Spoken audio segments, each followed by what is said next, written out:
as a spin-off to the wildly successful Game of Thrones, House of the Dragon chronicles the events of the Targaryen Civil War, hundreds of years before the timeline of the Mothership show.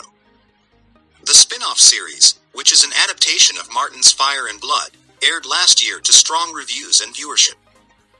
Now, as work on House of the Dragon Season 2 continues, Condal reveals in a recent interview with IndieWire that his spin-off show was initially in danger of being cancelled before it even began.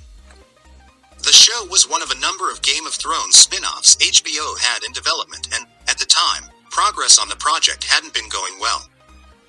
That was the spin-off that was the most important to him, and he had been unhappy with how development had gone on it. HBO was going to shelve it, and he didn't want them to do that.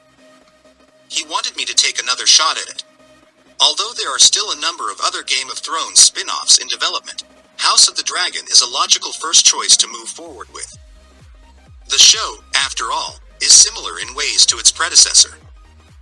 Instead of jumping into a radically different kind of spin-off story, like the announced Dunk and Egg spin-off, and Knight of the Seven Kingdoms, The Hedge Knight, House of the Dragon manages to feel both very familiar and yet different.